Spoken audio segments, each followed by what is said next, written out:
considering the hydrogen, it has this capability of that energy storage that may not come to the mind easily. That can be one of the clean solutions that we can provide, because if we have the possibility of in the places that you can generate hydrogen, you can store hydrogen, and then we bring to the piece here the one that it can utilize and then making it efficient.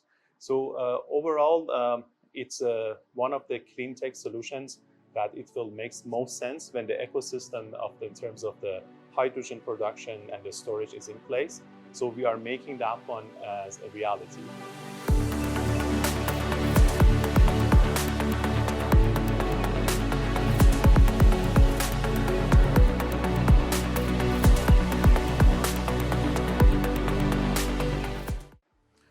I'm Mahdi Shahbakhti. I'm a professor in mechanical engineering department at the Faculty of Engineering at the University of Alberta.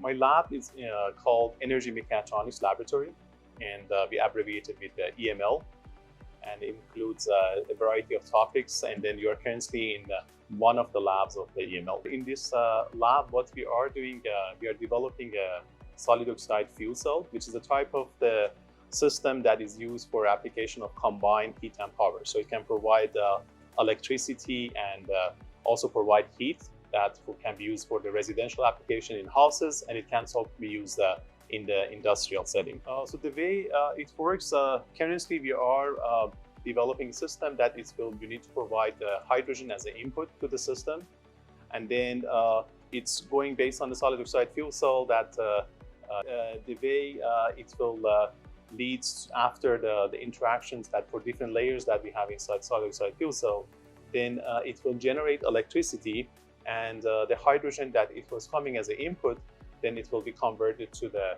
water, but then we also get the electricity and heat. So the legacy is more than 20 years. So we had the professor previously, Professor Tom Etchell, that started the research in the solid oxide fuel cell. And then we started to collaborating in the past 6-7 years, and then we bringing it to the next level here. And then one of the key feature was related to the type of the materials that it was developed over years, and then it's got advanced. So that was one feature, is that the type of materials that needs to go over here. In fact, I got one of our cells, that is one of our latest cells that we got, and to coming up with the compositions of the materials goes over here, and then how to do the fabrication, that was the IP of the group. And then each of these cells is going to go inside what we call it a stack, and that stack is also needed a design. So coming up with an innovative design so it will maximize the performance and the efficiency, that was the part that it was helping us over here. And then there are also other areas that makes this system more innovative. The part that it was has been quite rewarding, that we brought the teams that it was quite multidisciplinary. So the teams include the people that they works with the background of the material scientists. So that we have in our teams material scientists that they work on the fabrications of the cells here. And then we brought the mechanical engineers, and the mechanical engineers help for design of the stack that we would like to have. And then we also brought the people that they are in the area of expertise of the power electronics, so electrical engineers come also to the picture. And on top of that one, we also bring data scientists, the people who works in the area of AI and the machine learning. So this project has been quite interdisciplinary. So as a result, we have had 4 fields, mechanical engineering, material engineering, electrical engineering, and computing science and AI working together. And then the success will come when we have all these elements working together. My name is Mark Cuglietta. I'm a research associate in this lab. I actually work in the local engineering industry here in Edmonton. I've been brought onto this project to assist in the development of the SOFCs and the SOFC test system that we've developed here in the lab. When we're testing these devices, ultimately it's all about testing their electrical performance, their overall performance. So that's the primary thing we're testing. But going along with that, there's a lot of data that we collect to help understand how the device is operating, particularly its performance characteristics and its stability. What we say stability, how long it will be able to operate effectively, over a longer period of time. So an SOFC is tested much like a battery. They operate differently, but we test them much the same way that you test a battery. We're monitoring its voltage while using it to operate a load. So it will produce a certain amount of current at a certain temperature, and we monitor the voltage. The voltage is the primary indicator of performance and degradation of the device over time.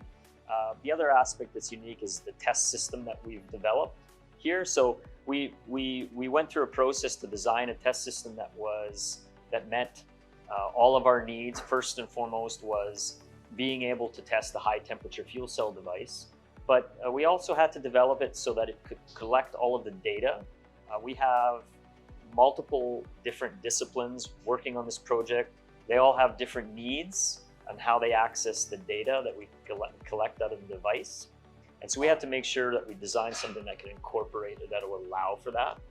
And then finally, we needed to design a device or a system that was flexible enough that it could be used for students, other faculty, for years to come. So we had to envision how this might be used, not only now, but in the future. This work is very interesting. The solid oxide fuel cell community in Canada is actually very small. I'm part of that small community, which is why I'm involved in this project. So what I find most interesting is, well, the technology itself, but the fact that we're also bringing more people in to this technology. We're getting more students, more faculty involved, and I think that will raise its visibility and raise its promise ultimately to be a technology for the future. I feel like it's a technology for the future. There are multiple areas this can be implemented. Two examples are residential application. Because it produces both electricity and heat, that is very ideal for residential use, which requires, of course, both electricity and heat. The other application where it is very suited is commercial or industrial applications that have large power and heat requirements. You can imagine an industrial facility. You can even imagine a public facility like a pool or a civic center of some kind that has heat and electricity demands. Anywhere that you have power and heat requirements, and where you can set up a site where a power generating system can sit at a constant load for a long period of time without any disturbance, an SOFC would work very well. You can integrate these devices into existing residential systems. I think the primary focus would be a replacement, but they wouldn't really stand as a replacement for your furnace system. They would probably occupy about a similar amount of space. The additional benefit, of course, is that they produce electricity as well. So that would be the primary focus. What's great as well, though, is that any of the other infrastructure required, so the fuel supply, for example, the air that you would need to operate the system, those are already existing in the home. So the utility supply to the system would be largely unchanged. Along our path to more sustainable energy production, the SOFC is a really great technology that bridges the gap between where we are now and where we are going. It produces everything that we need. It's the highest efficiency energy conversion device that we know. But the other great aspect of it is that it can operate pretty flexibly on different fuels, and that includes natural gas. So this means that we can take our existing energy supply and use it in something that produces heat and electricity much more efficiently. And so it may not be the magic bullet that gets us down to carbon zero immediately, for example, but it can do that in the future. And in the meantime, it can do something in between to get us there. My name is Abidullah, and I am working as a postdoc fellow here in the EML group. I'm actually fabricating the whole cell from the materials design, and then the whole cell until the final like this. This is the whole cell of the that we are gonna use in the our cell testing. We first select the materials that's best for the layers that we have in the cell. Actually, this cells has many layers. Actually, it has 5 layers. The middle one of all of them is the electrolyte, which should be dense and defect free to just move the oxide ion from the cathode side to the anode side. And hinder the gases from mixing from both sides. So and then it contains many other layers, like anode side. It is porous structure. The porous anode we make through this tape casting machine, and after that we apply the cathode on it on top of the electrolyte when it's densest in the centering during the in the furnace. So after all these processes and techniques, we make the whole cell to be used for the performance for the testing. First we make the slurries for all these layers to be prepared, and these slurries are then carefully examined. Is it fit for the to be tape casted or not? This is the tape casting machine that we are using, and tape casting the first layer of this cell, because it needs support for the other layers to be put on it. When it is tape casted and then a structure is formed, we form the dip coat the other layers, like the electrolyte, AFL, anode functional layer, and the GDC on top of these layers, the structure that we have prepared. This is actually the tape casted sheet anode support that we are making. This is around 350 micrometer thick. So we gonna press it in this presser, this hydraulic presser, to make it more uniform. And if there is any bubble inside, air bubble or something, we're gonna remove it through this hydraulic press. And also the microstructure we want, we can adjust to it as well. Actually, the furnace that we are doing the centering, like baking process, the whole process that we are doing here. So here the cell are we are going to stake all the cells here to make many cells in the furnace. Yeah.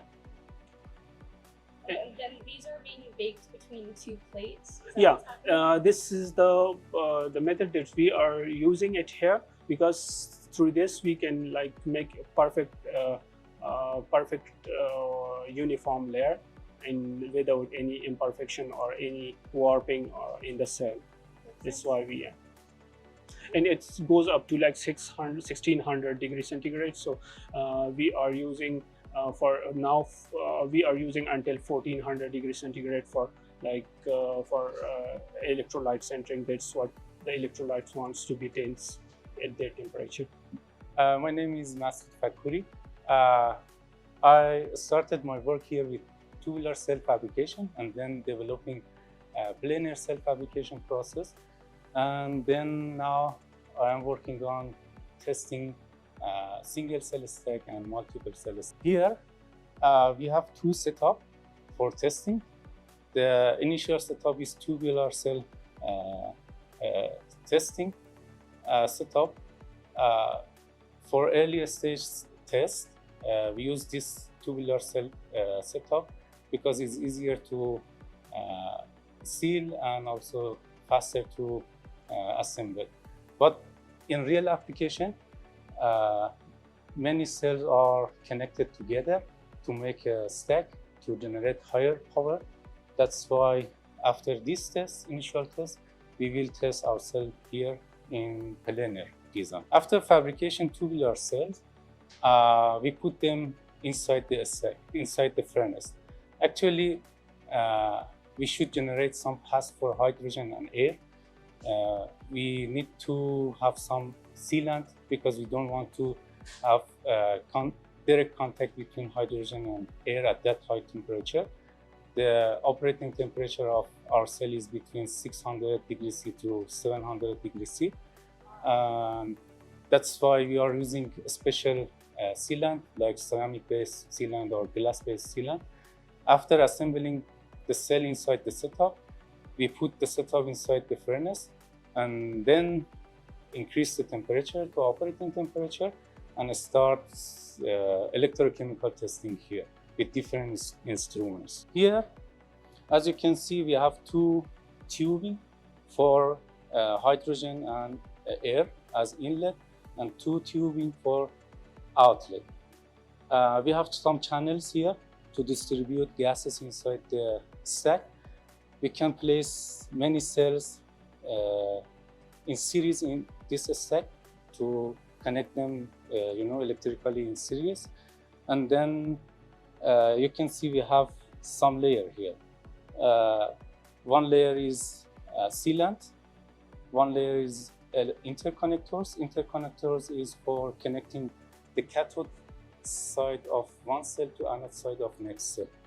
And then we have some spacers to create some space for cell and current collectors. And then after tightening everything, after sealing the stack, we can connect the hoses of gases and close the furnace and increase the temperature. After 1 day reducing at that temperature, reducing means changing nickel oxide to nickel, because we need metal, not metal oxide. After 1 day reducing, we can start testing with this instrument. We can easily measure the performance of the cell by measure the current and voltage at operating temperature. But sometimes we need more detailed diagnostic tests. For these cases, we use electrochemical impedance spectroscopy, or EIS. In EIS, instead of applying a steady DC condition, we apply small AC currents to the cell and measure the response over a range of frequencies. Different processes inside the cell contribute to overall performance of the cell. With this method, by changing the frequency, we can separate processes, and then we can study each process more clearly. I'm Rasul Shahsavan. I'm a postdoc researcher here at EML Group, working on solid oxide fuel cell research. I work on both sides of experimental and also modeling part of the project. In the experimental, I'm designing and fabricating a test setup to perform testing and evaluate the performance of the cell. I also work on the modeling part, specifically computational fluid dynamic, CFD, to come up to evaluate the performance and also come up with new designs, evaluate them to see how we can increase and improve the performance of the cell. So, fuel cell is an electrochemical system that converts hydrogen into power without actually burning it. So it's an electrochemical reaction that transport electron from hydrogen to oxygen and produce water. So, because it's not an heat machine, the thermodynamic efficiency has no limits like other systems like engines. So it can go higher than that. It has no moving parts, so we don't have any part of the power that we lost there. This is the platform, the setup that we developed for testing the fuel cell stack. We have a furnace here that the stack goes into, so it can operate at high temperature that we require. And this part is the part that we process and deliver each of the gas. We need hydrogen, we need air, and also we need some inert gases for the flood and purging the system. This part is for the process of all the gas that goes into the stack and process all the gas that comes from the stack.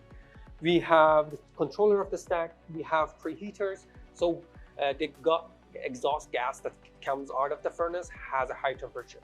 So we use that heat so to preheat our gases so we can have higher efficiency.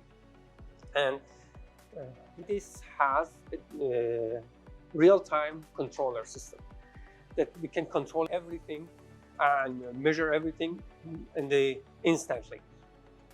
So we have all the thermocouples here.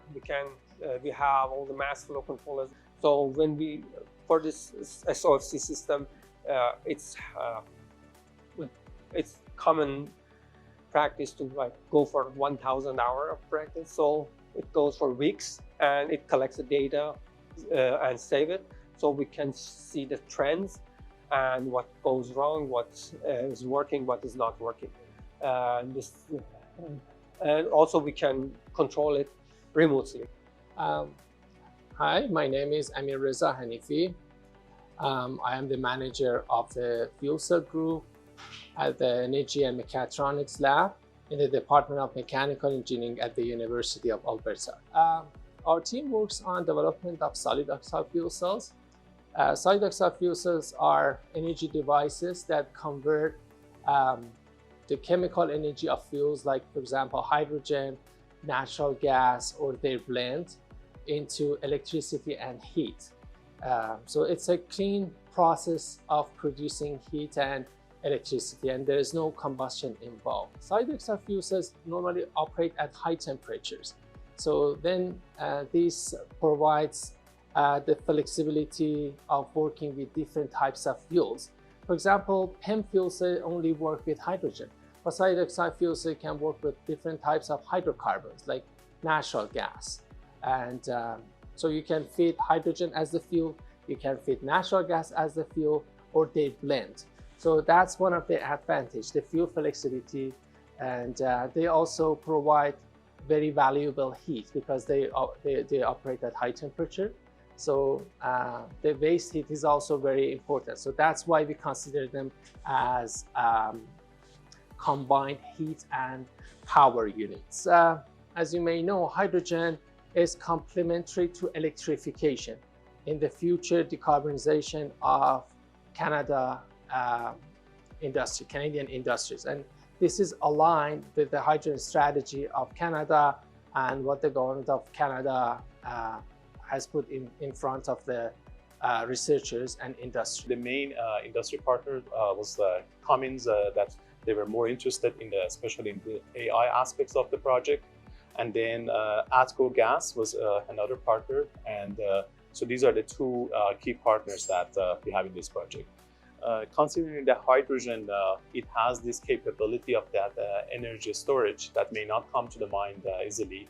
That can be one of the clean solutions that we can provide, because if we have the possibility of in the places that you can generate hydrogen, you can store hydrogen, and then we bring to the piece here the one that it can utilize and then making it efficient. So overall, it's one of the clean tech solutions that it will make most sense when the ecosystem in terms of the hydrogen production and the storage is in place. So we are making that one as a reality.